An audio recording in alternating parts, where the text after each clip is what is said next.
Good morning, church. Welcome to Hope Sunday this morning. We take a look at the hopeful words of John chapter 10. John chapter 10, beginning with verse 1. It says, "Truly, truly, I say to you, he who does not enter the shepherdfold by the door, but climbs in by another way, that man is a thief and a robber. He who enters by the door is the shepherd of the sheep. To him the gatekeeper opens the gate, the sheep hear his voice, and he calls his own sheep by name and leads them out. When he has brought them all out on his own, he goes out before them, and the sheep follow him, and they know his voice. A stranger they will not follow, nor will they flee from him, for they do not know the voice of strangers." This figure of speech Jesus used with them, but they did not understand what he was saying to them. So Jesus again said to them, "Truly, truly, I say to you, I am the door of the sheep. All who came before me are thieves and robbers, but the sheep did not listen to them. I am the door. If anyone enters by me, he will be saved and will go in and out and find pasture. The thief comes only to steal and kill and destroy. I come that they might have life and that they might have it abundantly. I am the good shepherd. The good shepherd lays down his life for the sheep. He who is a hired hand and not a shepherd, who does not own the sheep, sees the wolf coming and leaves the sheep and flees, and the wolf snatches them and scatters them. He flees because he is a hired hand and cares nothing for the sheep." Jesus said, "I am the good shepherd. I know my own, and my own know me, just as the Father knows me, and I know the Father, and I lay down my life for the sheep." Good. As we dive in to John chapter 10, one of the things I want to just point out to you, something that you could use, something that would be really helpful in your life, something that would really change your life forever, something that you really, really need. You know what you really need that would really change everything up forever? You need a shepherd. You need a shepherd. Now, you may think, well, shepherd wasn't necessarily the first or second choice that I had in terms of what I needed. I could really use someone to clean my house. That would be something that would really make a difference to me. Or you know, really what I could use is I could use a driver. This carpool thing of school and the pickup line and the ball and the dance and all of the different places we go. If someone would help handle some of that driving, boy, that would be fantastic. I really could use a driver. You may think about this. You know, it's not a shepherd that I really need. Well, what I really need is I need a babysitter. Man, I need some time away. I need to be able to get away just a couple of hours just to get a break. That's really what I want. Or maybe what you're saying is, man, I'm getting a little bit older. I'm getting a little bit stiff. What I could really use is I could use a masseuse. That's what I could use. Really get the kinks out a little bit. Or maybe what you would say, really what I need more than anything else is I need a personal barista.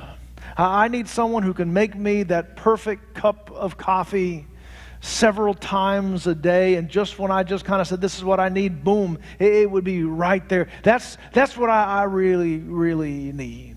But I'm going to tell you better than all of those things.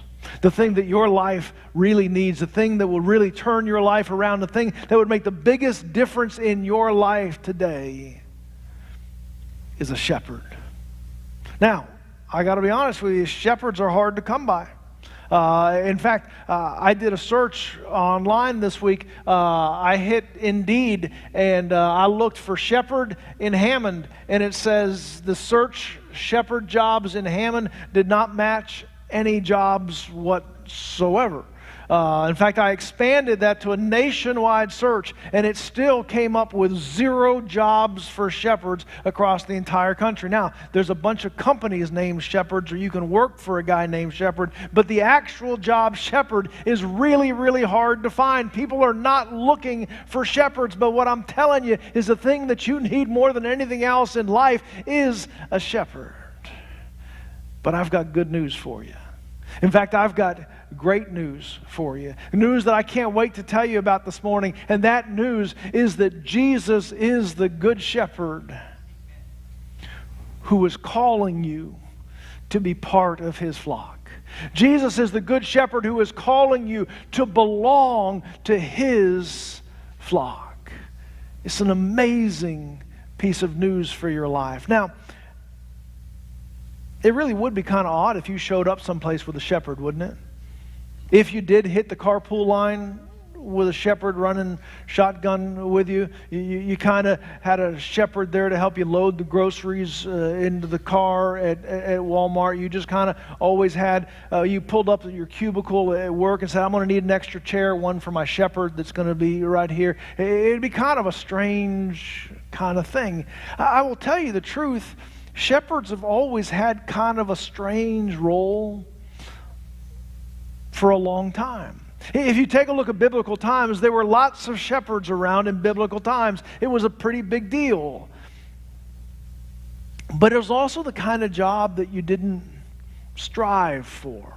It was the kind of job that maybe you did because no one else would give you another job. It was kind of the low man on the pole job. Remember when David, when David's family is being interviewed to be the next king, all of the brothers show up. The oldest brothers all show up except for the little one. They leave him out to be the shepherd because if you're not important, then you get to go be a shepherd.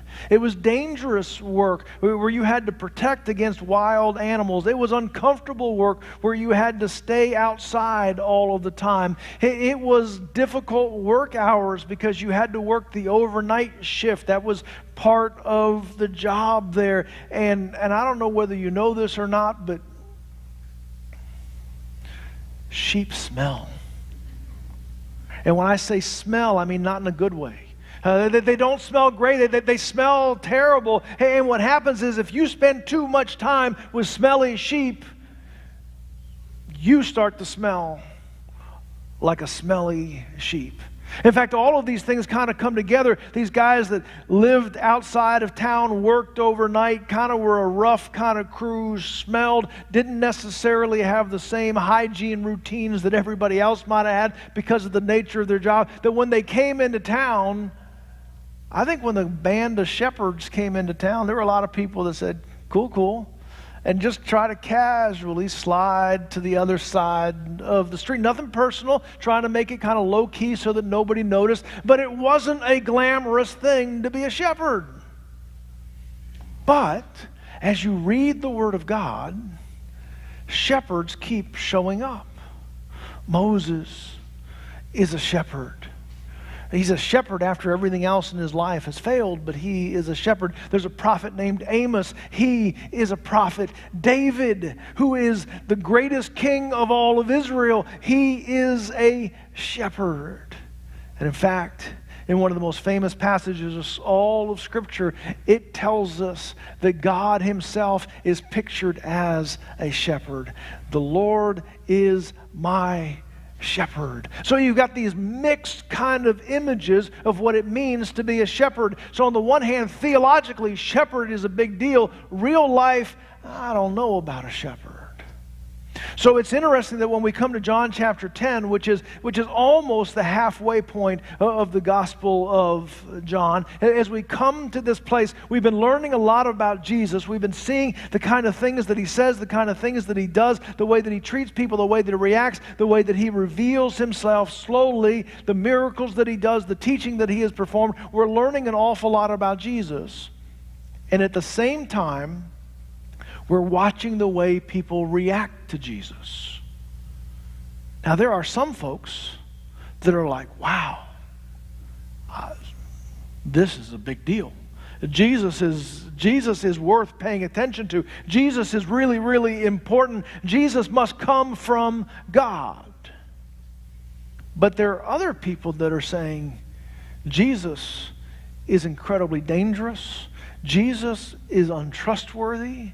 In fact, there are some people who are putting plans together, pen to paper, that are trying to put together a strategy to silence Jesus, to get rid of Jesus. And some of them are even saying the only way in which we can do this is if we kill Jesus. In just a few verses after the verses that we read this morning, There is an argument about who Jesus is. And some people say, man, did you check out Jesus? Did you see what Jesus did? This Jesus, he must be from God. And the opposite voice to that says, no, he has a demon. So here is the range of debate about Jesus. He is either from God and worthy to be followed, or he is a demon who should be eliminated, and maybe he should even be killed. That's a range, isn't it? That's a range. Some people think he's from God. Some people think he's a demon. That is the conversation that surrounds Jesus everywhere that he goes. And so I think at this halfway point in the story, one of the things that Jesus does is he says, you could almost hear Jesus clearing his throat and says, fellas, let me tell you who I am. Let me solve this debate as whether he is from God or whether he's a demon. What do you do? Should you follow him? Should you kill him? He says, let me help you with that decision. And what Jesus says time and time again in the passage that we just read, he said, I am the shepherd. That's what I am. Now you may overlook the shepherd because shepherds have been overlooked for a really long time. Or if you have an attuned ear, then you recognize that when Jesus says he is the shepherd, you see that movement of the work of God, the image of God as a shepherd. The Lord is my shepherd. And Jesus says, I am the shepherd. He doesn't just say, I am the shepherd. He says, I am the good shepherd. I am the shepherd by which all shepherds will be measured afterwards. I am the perfect picture of the shepherd. Because what he wants you to know is that what your life really needs, what would make a difference in your life, that would rearrange your life, that would make your life full and complete, is that you need a shepherd. Let's unpack that just for a moment and see what it is that Jesus is saying to us. As we take a look at this passage, what we discover is that the good shepherd will protect us. The good shepherd will protect us. In fact, this is really quite simple. That is the whole job description of a shepherd.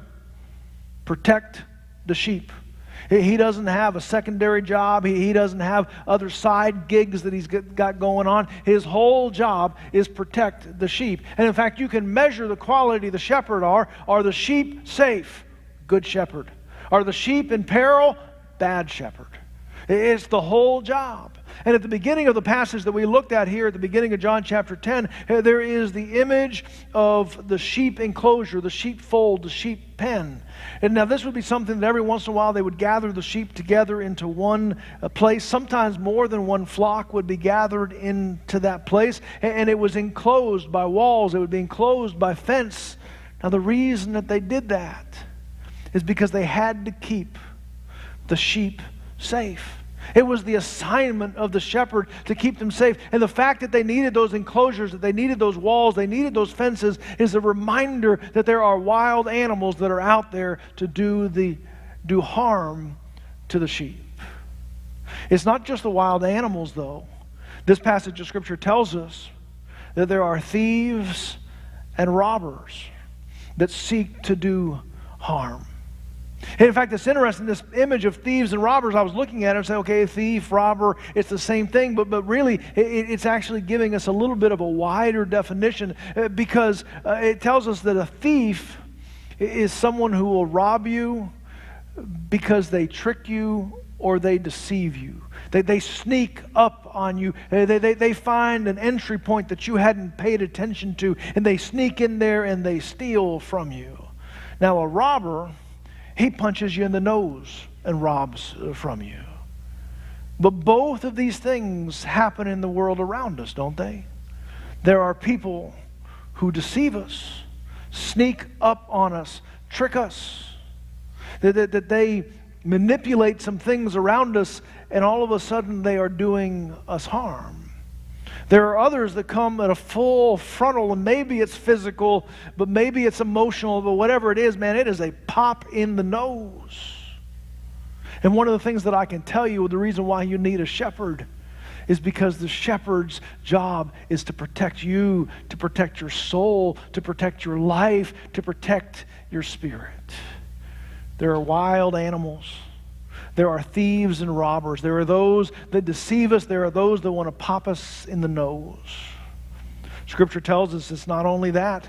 It tells us that in Ephesians chapter 6, it tells us, for we do not wrestle against flesh and blood, but also against rulers, against authorities, against cosmic powers, over the present darkness, against the spiritual forces of evil in the heavenly places.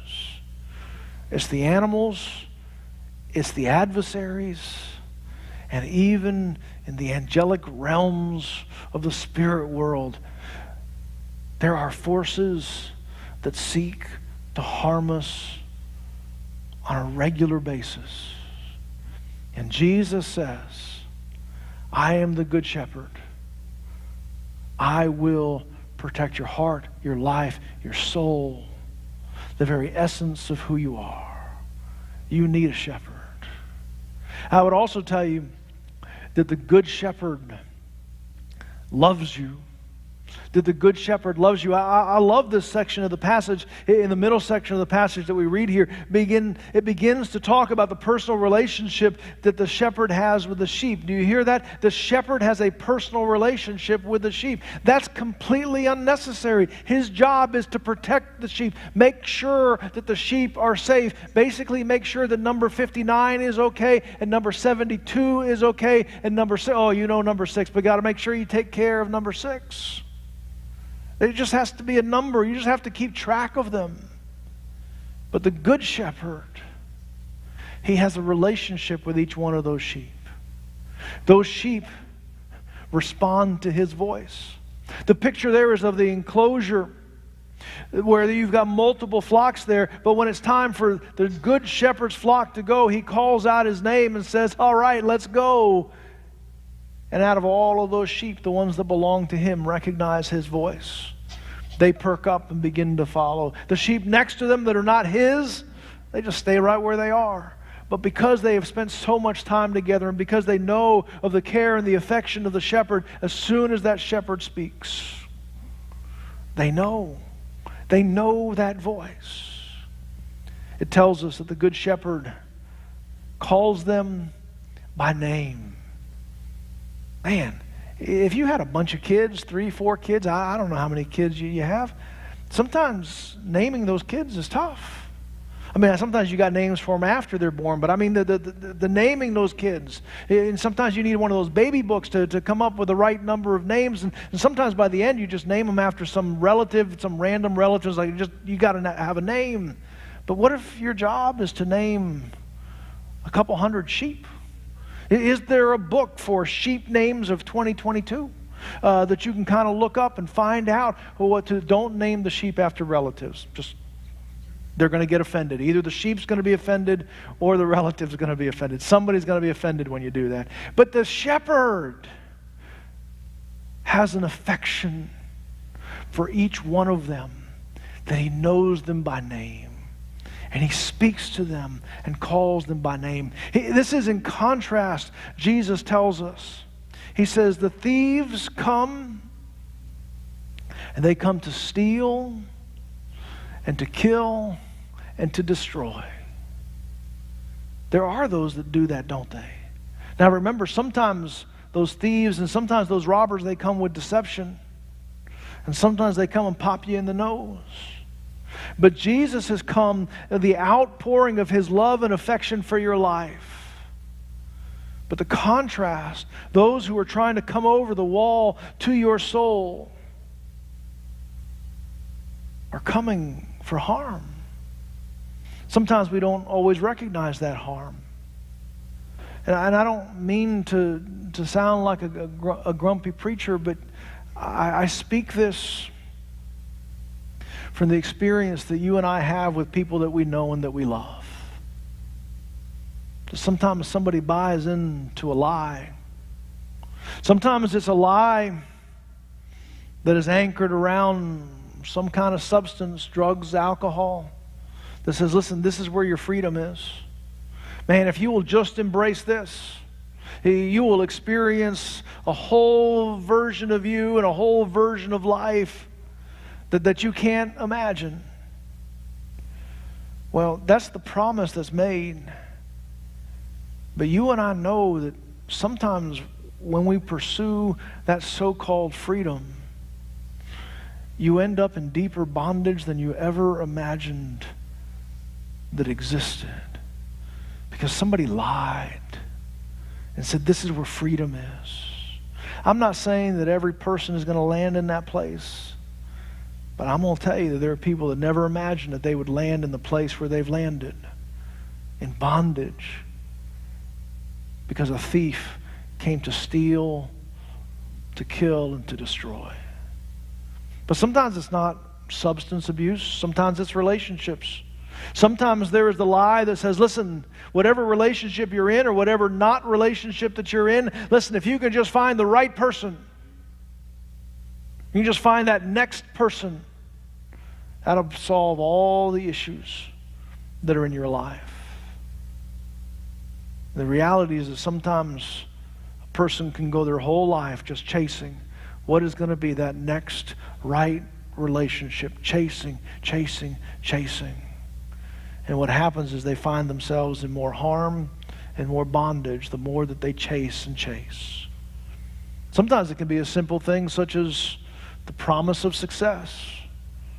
Who doesn't want to be successful? If you got to choose between being successful and a failure, I'm going to choose success. I like success. I like things to go well. And so sometimes we have in front of us this promise that if we will have enough success, then we will be fulfilled. And so we climb up the next rung, and the rung, and the rung, and the rung, and the rung, thinking that at some point in time we're going to land someplace good, safe, and satisfying. But all we find is there's always more rungs to climb up. Sometimes we have a picture that says, if I can just get to the place where I am completely independent and don't have to count on anyone else for my life. And on the surface, that sounds good. And then we realize the things that we're missing because we're not designed to live independently. I don't know what it is, but I think it's possible that we have been influenced at times by someone whispering to us falsehoods that come to steal from us. But I want you to know that Jesus came to be our good shepherd because he knows you, he loves you, he cares for you, he wants to lead you, and he wants to give you life. It says abundantly. You know what it means to have abundant life? It means to have it at its fullest capacity. You remember after the storm, we couldn't find gas. And so everyone they got gas in Poplarville. They got gas over here. And the web of people saying where the gas was. And we'd run to those places and we'd fill up our car. Now nobody drove to Macomb and filled their car halfway up, did they? I mean, they got to the place where the gas was, they filled it up, and then the little pump clicks and says, you've got enough gas. You're like, oh, no. We're going 6 more clicks. I'm getting all of this in. You took your fuel tanks with you, and it's got the line that says, the safe fill line. Like, that's fine, but not this time. We are going all the way up. Listen, that's what Jesus says he wants to do for you in life. He says he wants to bless you and that you would have life to the fullest. So instead of having your life robbed and destroyed and killed, he says, instead, I want to give you life all the way up to the top. You ever watch your kids pour a glass of milk and they just get it as far close to the top as they possibly can? There is a magic amount If you pour it to the top there, it is actually taller than the glass itself. Oh, it's so fantastic when you can hit that spot. Now, if anybody sneezes, there's a big cleanup. There's going to be a brownie picker-upper kind of situation. But brownie or brawny? Brawny. Ronnie, they're not paying for this, but yeah, that's the thing. It's a mess, but there is this fullness. Jesus says, I've come so that you can have life all the way to the top. Jesus is our good shepherd, and as a good shepherd, he protects us. Jesus is our good shepherd, and he loves us. And it also tells us that the good shepherd sacrifices for us. Now, this is not Jesus gives up the last piece of cake so you can have the last piece of cake. Sometimes when we think about sacrifice, we think, oh, no, you go first in line. That's not what we're talking about. What Jesus says here is the good shepherd lays down his life for the sheep. In every one of these images of Jesus, he gives us a contrast. He gives us the contrast of the thieves and coming over the top. He gives us the contrast of those who rob, steal, and destroy. But in this passage, he says there are some other people who look like a shepherd. Some of them may even smell like a shepherd. And then they punch the clock like a shepherd. And they're around the sheep all of the time. And if you kind of squint, they look just like a shepherd. He says, but they're not shepherds. He says they're hirelings. They're hired hands. He says the way that you tell the difference between a shepherd and a hireling is you watch what happens when the wolf shows up. When the wolf shows up, the hireling runs like a coward because he was just in it for a paycheck. But the shepherd, when the wolf shows up, he lays down his life. The hireling says, listen, if it's a choice between my life and yours, hope it works out for you, I'm out of here. The shepherd says, when the danger comes and it's a choice between your life and mine, he lays down his life for you. He lays down his life so that you can be free, so that you can be forgiven, and so that you can have that life abundant. So what does this mean for us today? It's Hope Sunday. You came this morning maybe because a really nice person invited you to come this morning. And you're like, sure, maybe they'll have some cupcakes. I'll come. But here's what I'm not going to do. I'm not saying yes to something. I'm not rearranging my life. I'm not going to have some kind of God experience. I'm just here to be polite, to be nice, and to move on with the rest of my day. In fact, some of you are not here for Hope Sunday. You're here because you're here every week. And it's a good place to be. You come with your family. It's enjoyable. You see folks. But you have made a determination over time that says, listen, I'm here, but I'm not saying yes to anything. I'm just here.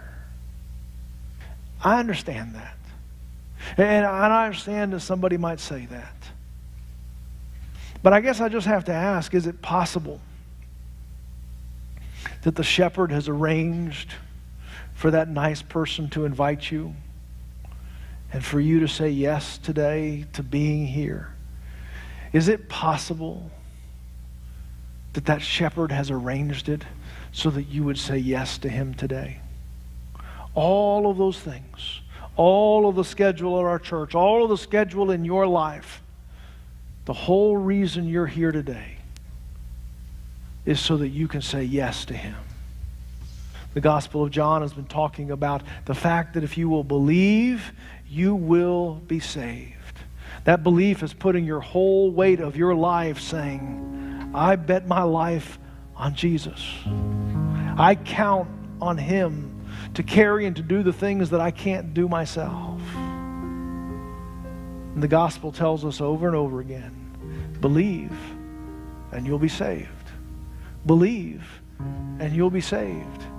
Sometimes we think in the back of our head, probably if I want to be saved, I probably got to run 17 laps around the church. I've got to climb some mountain. I've got to achieve. I've got to pray for 23 days in a row. I've got to do all of these things, reasonable or unreasonable. It's not. What Jesus says is, if you will believe, you will be saved. I'm going to take His word on that. That's what He says to you. If you will believe and put the weight of your life on Him and live under His grace and under His authority, then you will be saved. In just a moment, I'm going to be down front and Michael's going to be down front. And we'd love to pray with you. We'd love to help you say yes this morning. We also want you to know that you can say yes right where you are, because this is a conversation between you and God, not even a pastor. We're here to help, but you can say yes to that shepherd today.